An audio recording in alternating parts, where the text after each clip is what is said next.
ఆంధ్రప్రదేశ్ మొత్తం మత్తులో తాగి ఊగింది. దాంట్లో ఎలాంటి డౌట్ లేదు. రూపాయి 2 రూపాయలు కాదండి, ఇంచుమించుగా 332 కోట్ల రూపాయలు మందు తాగేశారు. మనం మామూలు కాదనమాట. అసలు అంటే లిక్కర్ కేసులు ఎన్ని తాగారు, బీరు కేసులు ఎన్ని తాగారు, ఇవన్నీ చూడాలంటే చాంతాడంత లెక్క ఉంది ఇక్కడ. కాబట్టి మన మామూలు కాదు. ఆంధ్రప్రదేశ్లో ఏదైతే ప్రైవేటు మద్యం చేశారో, లిక్కర్ సిండికేట్లుగా ఏర్పడి సిండికేట్లుగా అయితే అప్పగించారో, అప్పటి నుంచి కూడా ఒకటైతే ఉందండి. ఏంటంటే మేము తక్కువ రేటుకి అమ్ముతున్నాం, మాకు లాభాలు రావడం లేదు అని ఒక రకమైనటువంటి అభిప్రాయం, వాదన అయితే ఉంది వాస్తవంగా. కాకపోతే వాళ్ళందరికీ పండగ వాతావరణం అయితే క్రియేట్ అయింది. వాళ్ళందరూ పండగ చేసుకున్నారు. ఎలా అంటే ఎప్పటి వరకు రాని ఆదాయం 2-3 రెట్లు ఒకేసారి వచ్చింది. టీడీపీ లిక్కర్ సిండికేట్లకి భయంకరమైన ఆదాయం వచ్చిందనమాట.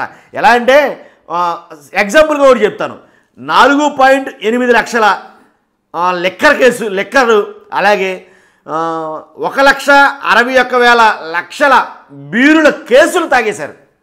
ఏంటి ఇంకేముంది, ఇంకా సిండికేట్ ఎవరెవరైతే షాపులు తీసుకున్నారో వాళ్ళందరికీ పండగే నన్ను అడిగితే కనుక. కాబట్టి టీడీపీ ఏదైతే లిక్కర్ సిండికేట్లు ఏవైతే ఉన్నాయో, అంటే లిక్కర్ సిండికేట్లకు ఇచ్చిందో వాటన్నిటి కూడా డబ్బే అండి. మన మామూలుగా కాదనమాట. డిసెంబర్ 31 తారీఖున, అంటే ఏ రోజు, జస్ట్ ఈ 2 రోజుల్లో ఎంతెంత తాగేశారు, ఏమేమి తాగేశారో ఒకసారి చూద్దాం. డిసెంబర్ 30వ తారీఖున లిక్కర్ కేసులు చూసుకుంటే 2,74,429 లిక్కర్ కేసులు తాగేశారు.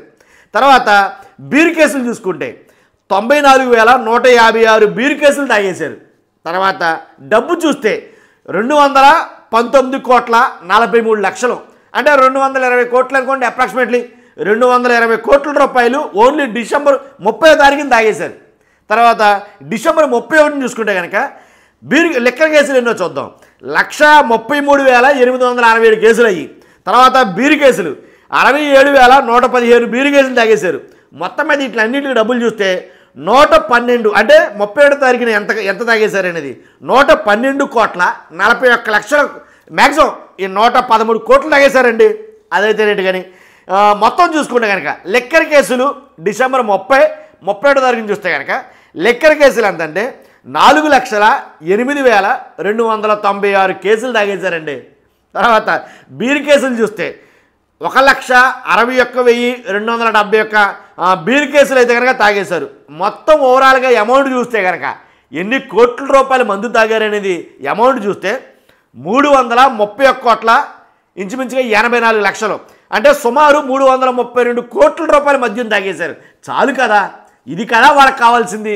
ఎందుకంటే డబ్బే కదా, దాంట్లో ఎలాంటి డౌట్ లేదు. కాబట్టి ఇలా జరుగుతుందని ముందే ఎక్స్పోర్ట్ చేసి ఏం చేశారంటే ఏదైతే మద్యం స్టోరేజ్ చేసుకోవడం జరిగింది, డిస్టరీల నుంచి 26 డిపోలకు, అక్కడి నుంచి రాష్ట్రంలోని 3,396 ప్రైవేట్ మద్యం షాపులు ఏవైతే ఉన్నాయో ఆ దుకాణాలకు తరలించారు. ఎందుకంటే 31 మామూలుగా ఉండబోదు అని ముందే లెక్కేశారు.